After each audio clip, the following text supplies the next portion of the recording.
नमस्कार विद्यार्थियों। हिंदी साहित्य के इतिहास के अंतर्गत आज जो व्याख्यान मैं देने जा रहा हूं उसका शीर्षक है काल विभाजन और नामकरण।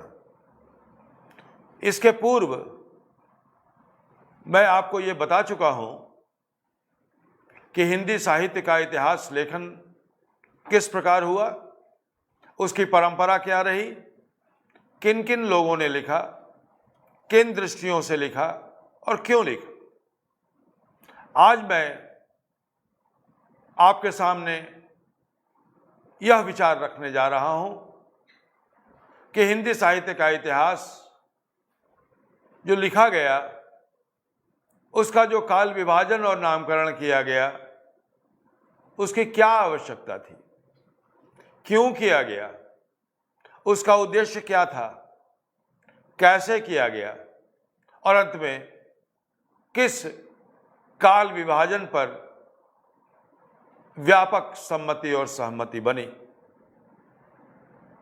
जब हम इतिहास लिखते हैं तो इतिहास में अतीत का व्याख्यान होता है, अतीत का आख्यान होता है। व्याख्यान और आख्यान दोनों ही अतीत का होता है। यानी हम सिंहावलोकन करते हैं। जैसे सिंह अपने पीछे की ओर देखता है और सारे दृश्यों को टटोलता है, उसी तरह जब हम इतिहास की बात करते हैं तो हम अपने अतीत को देखते हैं। अतीत बहुत लंबा है, बहुत बड़ा है। हमारी वर्तमान दृष्टि दस्तावेजों के आधार पर, प्रमाणों के आधार पर पीछे की ओर जाती है। पीछे की ओर जाने का सिलसिला तब तक जारी रहता है जब तक हमें प्रमाण मिलते जाते हैं और हमारा इतिहास और लंबा होता चला जाता है, क्योंकि हमें मालूम नहीं कि हमारी सभ्यता कब से शुरू हुई।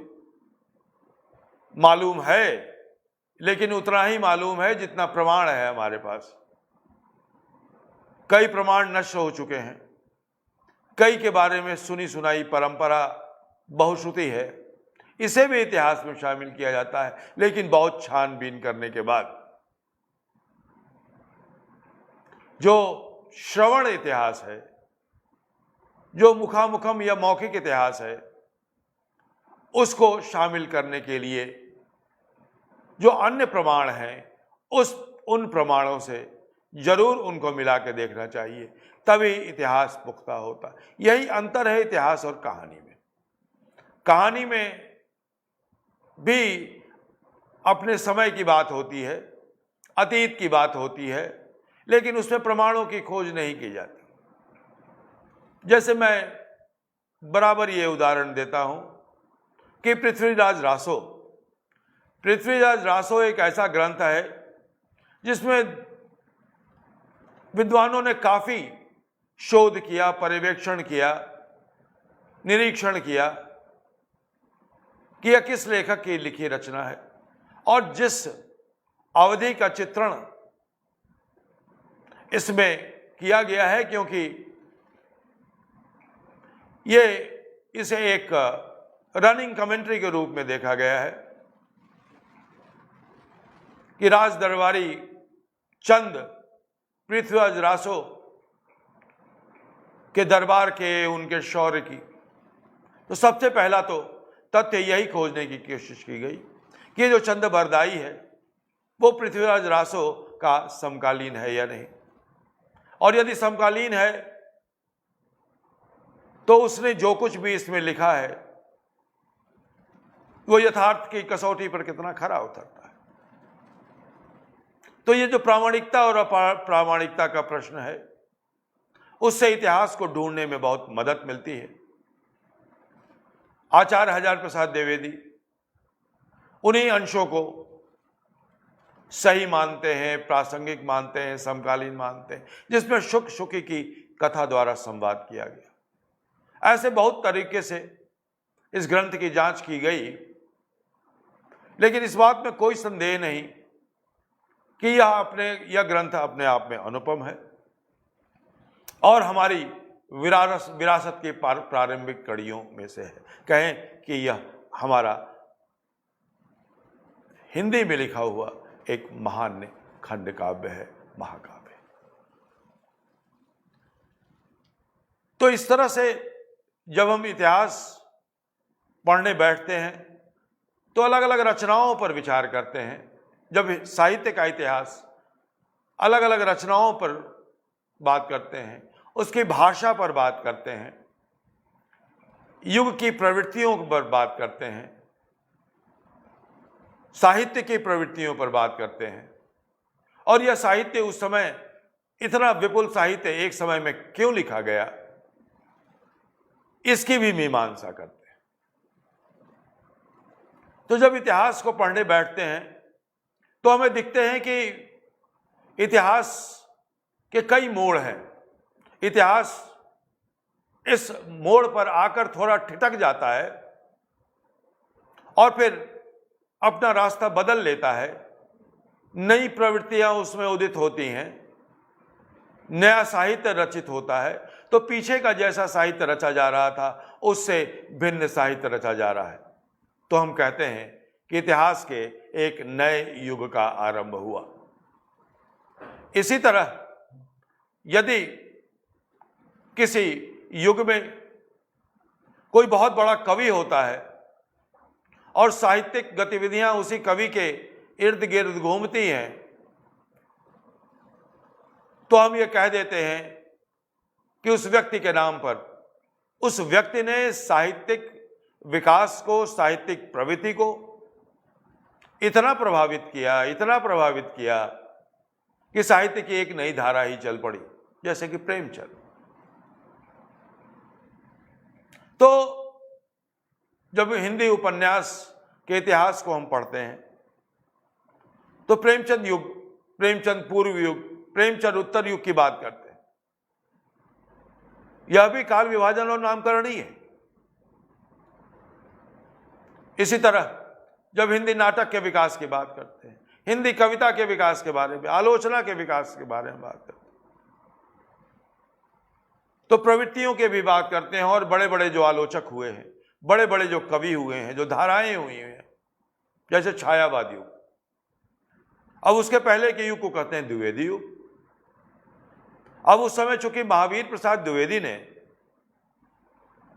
अपने साहित्यिक कर्म से हिंदी साहित्य को कई तरह से प्रभावित किया, नई दिशाएं दी, इसलिए उसको द्विवेदी युग कहते हैं। अब उसके बाद छायावाद युग, प्रवृत्तियों के आधार पर। अब छायावाद शब्द ही अपने आप में एक रहस्यात्मक शब्द है। कैसे इसकी उत्पत्ति हुई, इस पर हम लोग बाद में बातचीत करेंगे। अगले व्याख्यान में जब मैं आधुनिक युग के काल विभाजन और नामकरण की बात अलग से करूंगा तो इन सब चीजों पर हम बात करेंगे। लेकिन काल विभाजन और नामकरण की आवश्यकता इसलिए है कि हम इतिहास को एक निरंतर चलने वाली प्रवृत्ति और गति के रूप में तो देख ही सके, बल्कि अलग अलग खंडों में भी उसे देख सकें, क्योंकि नई नई प्रवृत्तियां इतिहास में जन्म लेती।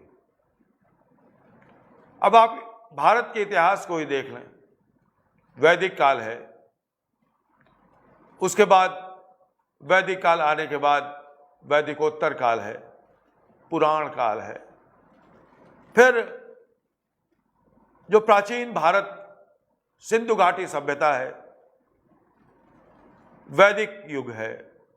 फिर जब मगध सम्राट आया, मौर्य साम्राज्य आया, गुप्त साम्राज्य आया, हर्षवर्धन आए। हर्षवर्धन के आने के बाद इतिहास एक नई दिशा में चल पड़ा और फिर बाहर से आक्रमण होने लगे, हमारी केंद्रीय सत्ता कमजोर पड़ने लगी, इस्लाम का आगमन हुआ, मुगल साम्राज्य की स्थापना हुई। मुगल साम्राज्य का एक लंबा समय रहा, लेकिन जब मुगल साम्राज्य की अधोन्नति हुई, पतन हुआ, तो फिर केंद्रीय सत्ता कमजोर हुई और कई विदेशी कंपनियां, अंग्रेजी, फ्रेंच, पुर्तगाल, ये सब यहां आई और अंग्रेजों ने सबको हराकर अपना साम्राज्य स्थापित किया, नई नीतियां की। उसके बाद हमने लड़ाई लड़ी, गुलाम कर दिया अंग्रेजों ने, हमने लड़ाई लड़ी उनके खिलाफ और आज़ाद हुए। फिर आज़ादी का भी 75-77 साल का इतिहास है। तो अब सवाल ये उठता है कि जब हिंदी साहित्य के इतिहास को हम पढ़ने बैठते हैं तो उसका नामकरण और विभाजन क्यों करते हैं? जैसा कि मैंने बताया, इतिहास को समझने के लिए विभाजन भी करना होगा, नामकरण भी करना होगा, ताकि हम इतिहास को मुकम्मल रूप में समझ सकें और उन प्रवृत्तियों को जान सकें जो प्रवृत्तियां उस युग में खास तौर पर उभरी थी। इतिहास में काल की अवधारणा जो समय की राजनीतिक, आर्थिक और सांस्कृतिक प्रवृत्ति होती है उसके आधार पर निर्धारित होती है और उसी के भीतर फिर एक कालबोध का निर्णय करते हैं हम, जैसे आदिकाल, मध्यकाल और आधुनिक काल। ये सभी सापेक्ष हैं। इसलिए भारतीय इतिहास का प्राचीन काल या आदिकाल वह नहीं है जो हिंदी साहित्य का आदिकाल, क्योंकि जब किसी खंड को हम विभाजित करते हैं, जैसे भारतीय इतिहास को हम विभाजित करते हैं, तो सिंधु घाटी सभ्यता से शुरू करते हैं, क्योंकि वहां तक के प्रमाण हमें मिल चुके हैं। इसी तरह से जब हिंदी साहित्य का आरंभ करते हैं तो जहां तक का प्रमाण हमें मिल चुका है वहां से शुरू करते हैं, रासो साहित्य से शुरू करते हैं, पृथ्वीराज रासो से शुरू करते हैं। फिर उसके बाद उसमें कई अपभ्रंश ग्रंथों की का पता चलता है, उनकी हम चर्चा करते हैं। और जब उनको देखते हैं कि इस युग में कई वीर गाथात्मक काव्य लिखे गए, तो इतिहासकार उसका नाम देते हैं वीर गाथा काव्य। और उसके बाद फिर जब उसकी और जांच पड़ताल करते हैं, आगे बढ़ते हैं, तो देखते हैं भाषा के स्तर पर भी कई परिवर्तन हो रहे हैं। इसके अलावा प्रवृत्तियों के स्तर पर भी केवल वीर काव्य ही नहीं लिखे गए, अनेक लौकिक काव्य भी लिखे गए, श्रृंगार काव्य भी लिखे गए। तो विद्वानों ने यह निश्चय किया कि नहीं, वीर गाथा काल कहने से केवल रासो काव्य और उसके आसपास की प्रवृत्तियां सिमट कर रह जाएंगी, बाकी ढोला मारूला दुआ का क्या होगा, प्राकृत पैंगलम का क्या होगा, और भी बहुत जो अपभ्रंश में जो लौकिक रचनाएं हो रही थी उनका क्या होगा। तो फिर हुआ कि ठीक है, इसका नाम आदिकाल रखा जाए। तो कालबोध, तो इतिहास में काल की अवधारणा प्रवृत्ति से होती है और हमारा एक कालबोध, ऐतिहासिक कालबोध होता है। उसी ऐतिहासिक कालबोध के आधार पर इतिहास का काल विभाजन होता है और फिर उसका नामकरण भी किया जाता है। और नामकरण, सबसे अच्छा नामकरण वो होता है जो प्रवृत्तियों पर आधारित, राजवंशों पर आधारित भी होता है, काल पर आधारित भी होता है, राजनीतिक स्थितियों से जैसे सामंत काल, मुगल काल, ब्रिटिश काल, स्वातंत्र काल, इस तरह से गांधी युग, इस तरह की भी राजनीतिक घटनाओं से प्रेरित भी होता है। साहित्यकारों के आधार पर भी होता है, रविंद्र युग, प्रेमचंद युग, द्विवेदी युग, इस तरह से बहुत सारे कालखंड आते हैं। प्रवृत्तियों के अनुसार अगर हम करते हैं तो रीतिकाल, छायावाद, स्वच्छंदतावाद, जैसा कि मैंने आपको बताया कि प्रवृत्ति के अनुसार जब हम करते हैं तो वीर गाथा काल नाम देते हैं। लेकिन चूंकि उस समय बहुत सारी प्रवृत्तियां होती हैं इसलिए उसको कालखंड की ओर ले जाते हैं। लेकिन बाद की जो समय है उस समय को हम भक्ति काल कहते हैं, क्योंकि भक्ति के अलावा भी कई प्रकार की रचनाएं उस समय लिखी जा रही थी, लेकिन भक्ति काल उस युग का की प्रमुख प्रवृत्ति। अब आप ये पूछ सकते हैं कि क्या वीर गाथा इसके पहले के युग की मूल प्रवृत्ति नहीं थी। तो निश्चित रूप से जो अद्यतन खोज हुए हैं उसमें यह बात शामिल है कि नहीं केवल वीर गाथा के ही काव्य नहीं लिखे गए, श्रृंगार के अमृत शतक जैसे काव्य लिखे गए। उसी समय विद्यापति भी लिख रहे थे। विद्यापति आदिकाल और मध्यकाल के बिल्कुल बीच के संधि काल के कवि, तो उनमें श्रृंगार भी मिलता है और भक्ति भी मिलती है।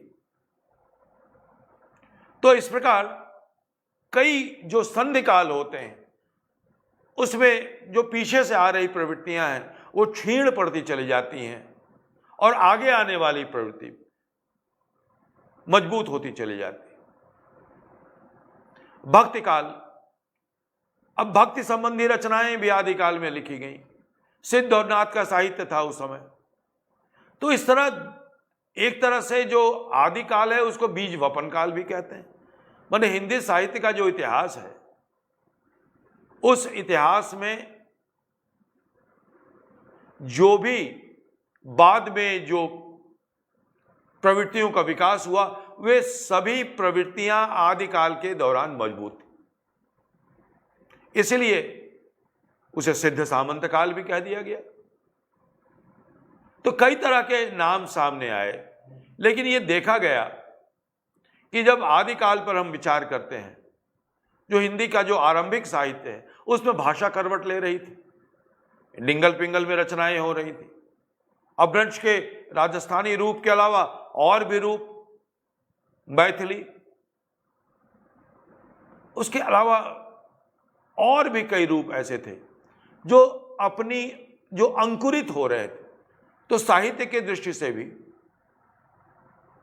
और भाषा के दृष्टि से भी यह एक बीज वपन का काल था। सब चीजों के बीज डाले गए, तो इसे आदिकाल भी कहते हैं, बीज वपन काल भी कहते हैं, रासो काल भी कहते हैं, सिद्ध सामंत काल भी कहते हैं, कई नामों से, लेकिन आदिकाल सर्व मान्य है। जो इतिहास की काल की अवधारणा है, और जब साहित्य के इतिहास का अध्ययन हम करते हैं तो उसमें जो काल की अवधारणा है, उसमें जो साहित्य विभाजन है, उसमें सबसे पहले जो प्राथमिकता देनी चाहिए इतिहास लेखन में वह राष्ट्रीय सांस्कृतिक आधार और दूसरा साहित्यिक आधार। जैसे भक्तिकाल, अब भक्तिकाल जो है वो भक्तिकाल मुख्यतः एक सांस्कृतिक आंदोलन है और इस प्रकार उसका नाम भक्तिकाल लिखा गया। रीतिकाल, वह भी प्रवृत्तियों के आधार पर श्रृंगार की रचनाएं की गई और रीति के अनुसार की गई, एक तरह की रचनाएं की गई, रूढ़िबद्ध रचनाएं की गई, रीति ग्रंथ लिखे गए, लक्षण ग्रंथ लिखे गए। तो जो लक्षण ग्रंथ लिखे गए उसी को रीति ग्रंथ कहा गया और एक रीति से चीजें लिखी गई तो उसको रीतिकाल कहा गया। सबसे पहले, जैसा कि मैंने आपको पिछले व्याख्यान में बताया था, डॉक्टर ग्रियर्सन ने नामकरण और युग की उस काल की सीमा निर्धारित करने का प्रयास किया था।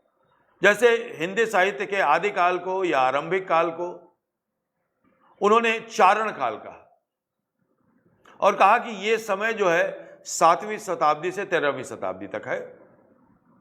अब उनके सामने मुख्य रूप से चारण काव्य थे और उसमें भी महत्वपूर्ण रासो काव्य थे। तो उनको यह लगा कि इस दौरान जो कविताएं लिखी जा रही थी वो दरबारी कविताएं लिखी जा रही थी और राजाओं की प्रशंसा में चारण लोग कविताएं लिख रहे थे, इसलिए उन्होंने उसको चारण काल कह दिया। शायद उनके सामने अपभ्रंश में जो अन्य लौकिक साहित्य लिखा जा रहा था वह लौकिक साहित्य शायद उनके सामने ना आया हो। दूसरे चरण को उन्होंने कहा 15वीं शताब्दी के बाद के साहित्य को उन्होंने कहा धार्मिक उत्थान।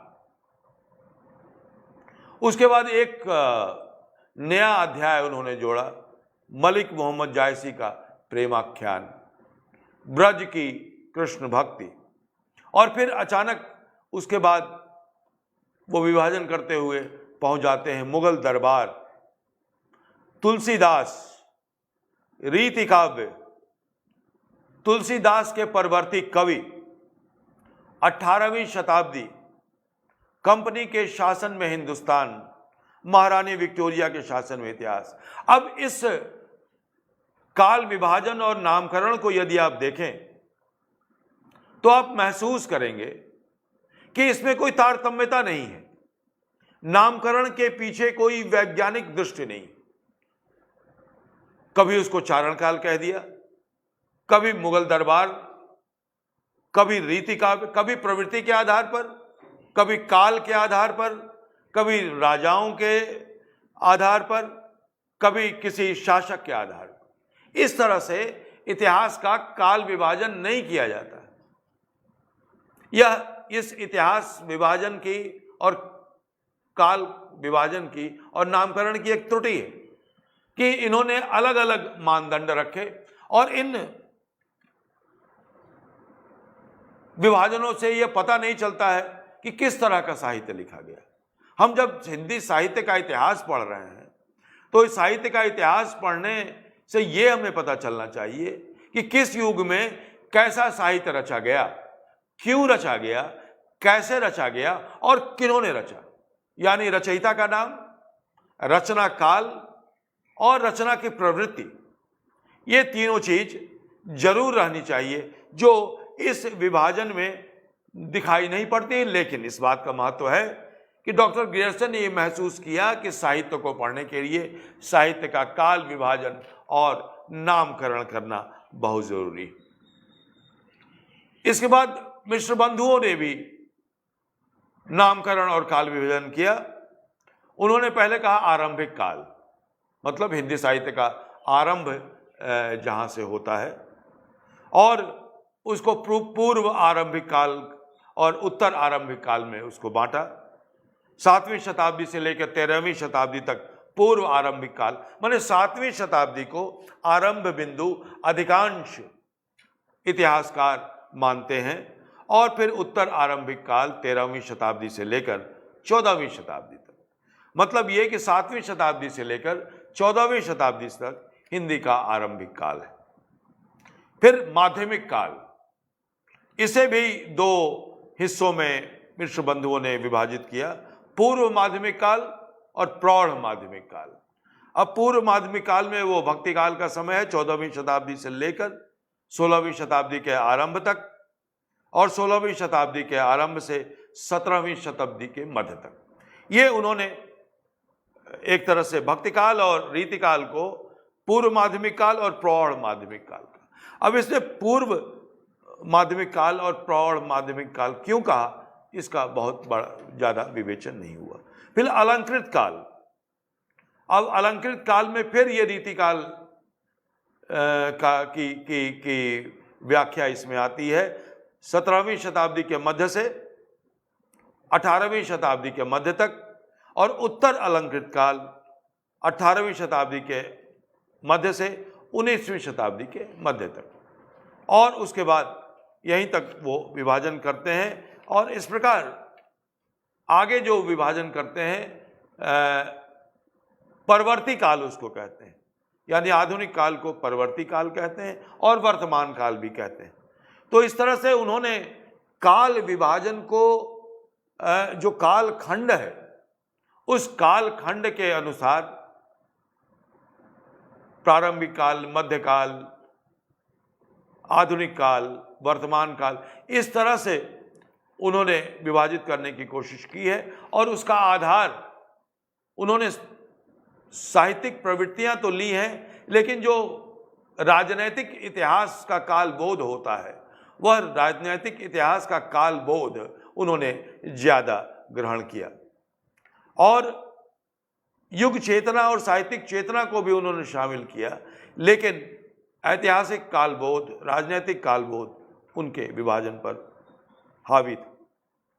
अब जो सामने बात आ रही है कि विश्व बंधुओं तक 3 भागों में इतिहास को विभाजित करने की बात सामने आ रही थी, और वही फिर रामचंद्र शुक्ल ने उसको आदिकाल, मध्यकाल और आधुनिक काल में विभाजित किया। लेकिन उन्होंने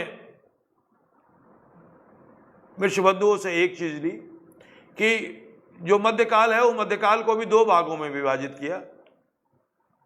रामचंद्र शुक्ल ने आदिकाल को वीरगाथा काल भी कहा, लेकिन पूर्व मध्यकाल और भक्ति काल कहा, और उत्तर मध्यकाल और रीतिकाल कहा। आदिकाल को उन्होंने 10वीं शताब्दी से लेकर 14वीं शताब्दी के आरंभ तक माना। पूर्व मध्यकाल को 14वीं शताब्दी के आरंभ से लेकर 17वीं शताब्दी के मध्य तक माना। रीतिकाल को 17वीं शताब्दी के मध्य या उत्तरार्ध से 19वीं शताब्दी के मध्य तक माना, और आधुनिक काल को 19वीं शताब्दी के मध्य से आज तक उसको माना। बाद में जो ये मान्यताएं आई कि जो 1000 ईस्वी से पहले जो कुछ लिखा जा रहा था वो हिंदी से पहले की हिंदी थी, जो जहां हिंदी बन रही थी, उसको अपभ्रंश काल भी कहा गया। और तब हजार प्रसाद द्विवेदी ने आदिकाल, भक्तिकाल और रीतिकाल को 1000 से 1500, 1500 से 1800 और रीतिकाल को 1800 से आगे का माना। तो इस तरह से 1850 तक ये 3 विभाजन हुए। उसके बाद आधुनिक काल में आए। लगभग 1850 के बाद आधुनिक काल मानते हैं, खासतौर और 1857 राष्ट्रीय चेतना को हम महसूस कर रहे थे, और उसी राष्ट्रीय चेतना के अनुसार साहित्य भी रचा जा रहा था। नवजागरण काल और भारतेंदु काल।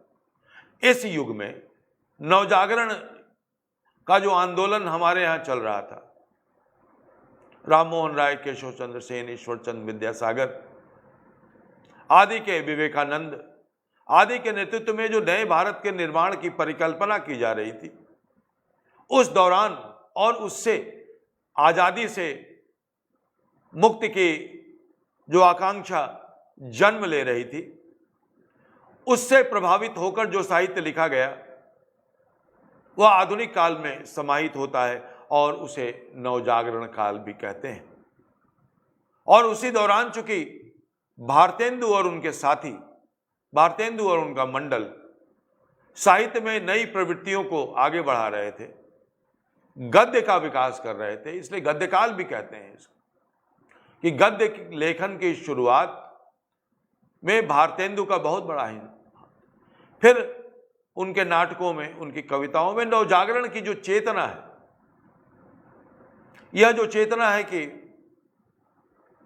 भारत की दुर्दशा हो रही है और भारत का धन देश से बाहर जा रहा है, यह जब चेतना व्यक्ति के अंदर आती है तो यह आधुनिक चेतना है कि हम गुलाम ही नहीं हैं, बल्कि हमारा धन भी बाहर जा रहा है और हम लगातार दरिद्र होते जा रहे हैं। जो आर्थिक विश्लेषण है, देखिए, कोई भी व्यक्ति, कोई भी समूह और कोई भी देश, अगर उसकी आर्थिक स्थिति कमजोर होती है तो राजनीतिक स्थिति भी कमजोर होती है, और राजनीतिक स्थिति कमजोर होती है तो वो गुलाम बनता है। जब तक आप अपनी चौहद्दियों की रक्षा करते हैं, और आपको चौहद्दियों की रक्षा के लिए आपको धन की जरूरत होती है, सेना को मजबूत बनाने के लिए धन की जरूरत होती है। और आप जानते हैं, समर्थ को नहीं दोष गोसाई। अगर आप समर्थ हैं, बलवान हैं, तो आपके देश की ओर कोई आंख उठाकर नहीं देखेगा। तो भारतेंदु यह बता रहे थे लोगों को कि हम परतंत्र हैं, हम गुलाम हैं, हमें आजाद होना चाहिए, और जो हमारा धन बाहर जा रहा है उसे रोकना चाहिए। और अपने तमाम नाटकों में, अपनी तमाम रचनाओं में, अपने तमाम लेखों में लगातार रूढ़िवादिता की आलोचना करते हैं, आधुनिक दृष्टि को बढ़ावा देते हैं और आजाद होने की आकांक्षा को जन्म देते हैं। यही तो आधुनिकता है ना, सामंतवाद से बाहर निकलकर जिसमें केवल व्यक्ति का पूजन होता था, अब हम राष्ट्र का पूजन करने लगे। पहले देश अशोक के नाम से जाना जाता था, चंद्रगुप्त के नाम से जाना जाता था, पृथ्वीराज चौहान के नाम से जाना जाता था, अकबर के नाम से जाना जाता था, बाद में विक्टोरिया के नाम से जाने लगा। लेकिन जब हमारे यहां आंदोलन हुआ तो हम आंदोलन के दौरान एक राष्ट्र के रूप में उभरे। अभी तक हम सांस्कृतिक दृष्टि से तो एक दूसरे के करीब थे, पूरा भारत एक दूसरे के करीब था, आदान प्रदान हो रहा था। लेकिन जब हमारा राष्ट्रीय आंदोलन और नवजागरण हुआ तो हम सांस्कृतिक दृष्टि के साथ साथ राजनीतिक दृष्टि से भी एकीकृत हुए और हम जाने कि यह भूखंड हमारा है और हमें गुलामी से आजाद कराना है। और यह चेतना आधुनिक चेतना है, समानता की, बंधुत्व की, स्वतंत्रता की, आजादी की। व्यक्तिगत अस्मिता के साथ साथ राष्ट्रीय अस्मिता का जो प्रश्न था वो इस दौरान उठा, भारतेंदु युग में उठा।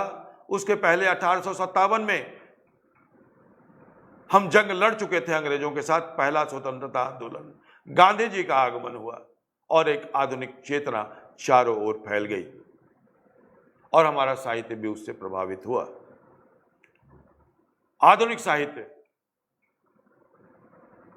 महात्मा गांधी से बहुत प्रभावित है, क्योंकि पूरा का पूरा साहित्य, आजादी से पहले का पूरा साहित्य, 1857 से 1947 का पूरा साहित्य नवजागरण और राष्ट्रीय आंदोलन से प्रभावित। जहां तक साहित्यिक परिवर्तन की बात है, आचार्य महावीर प्रसाद द्विवेदी ने हिंदी साहित्य को भाषा के स्तर पर, खासतौर पर खड़ी बोली को कविता का माध्यम बनाया। भारतेंदु युग में खड़ी बोली में कविताएं कम लिखी गईं, द्विवेदी युग में अधिक कविताएं लिखी गईं और इस प्रकार उन्होंने उस जमाने में मैथिली शरण गुप्त जैसे महान राष्ट्रीय कवि हुए, अयोध्या सिंह उपाध्याय, हरिओद जैसे बड़े कवि हुए और बहुत सारे ऐसे कवि हुए जिन्होंने राष्ट्रीय प्रेरणा से कविताएं लिखी। उसके बाद छायावाद का युग आता है। छायावाद में गांधी युग भी है और इसका विस्तार होता है, गांधी का प्रभाव पड़ता है। प्रगतिवाद, प्रयोगवाद, नई कविता, समकालीन साहित्य, इन सभी बिंदुओं पर हम अगली कक्षा में विचार करेंगे, क्योंकि आधुनिक काल 2020 तक आता है और उसमें हम इस बात पर विचार करेंगे कि मुकम्मल हिंदी साहित्य का इतिहास लिखा गया, लेकिन लिखने के साथ साथ बहुत सारे ऐसे इतिहास ग्रंथ लिखे गए जो पहले नहीं लिखे गए थे। पहले समग्र इतिहास लिखे गए थे, लेकिन अब विधाओं के आधार पर भी इतिहास लिखे जाने लगे। हिंदी नाटक का इतिहास, हिंदी आलोचना का इतिहास, हिंदी कविता का इतिहास, हिंदी उपन्यास का इतिहास। इस पर हम अगली कक्षा में विचार करेंगे कि किस तरह से ये इतिहास लिखे गए, किन दृष्टियों से और प्रवृत्तियों से यह इतिहास लिखा गया। तो मैं समझता हूं कि हिंदी साहित्य के इतिहास के काल विभाजन और नामकरण की जो समस्या है और जो प्रवृत्ति है, उस पर आप लोगों ने विचार कर लिया होगा। मैंने जो व्याख्यान दिया वो सूत्र हैं, उन सूत्रों के आधार पर आप इकाई में दिए हुए हिंदी साहित्य के इतिहास की इकाइयों को पढ़िए, उसमें भी काल विभाजन और नामकरण की चर्चा है। और मेरे व्याख्यान को पढ़ने के बाद आप उन्हें पढ़िए या आपने उसको पढ़ लिया होगा और फिर एक राह देखिए कि काल विभाजन और नामकरण की जो आवश्यकता है, की जो ज़रूरत है इतिहास को समझने के लिए, इतिहास दृष्टि को समझने के लिए, इतिहास दर्शन को समझने के लिए, वो कितना ज़रूरी है। नामकरण और काल विभाजन को जानना, इतिहास को समझने के लिए। तो फिर अगली कक्षा में हम लोग मिलेंगे और हम लोग बात करेंगे आधुनिक हिंदी साहित्य के काल विभाजन और नामकरण की समस्या पर, और इसमें हम शुरुआत करेंगे भारतेंदु युग से लेकर आज तक, भारतेंदु युग से लेकर द्विवेदी युग और छायावाद तक। मैंने कई बातें आपको बताई। कल यानी अगले व्याख्यान में हम आज तक विकसित होने वाले साहित्य की बातचीत करेंगे, अलग अलग विधाओं के साहित्य के इतिहास के बारे में बातचीत करेंगे। तो मैं विश्वास करता हूं कि मेरे इस व्याख्यान से काल विभाजन और नामकरण को समझने में आपको मदद मिलेगी। बहुत बहुत धन्यवाद। नमस्कार।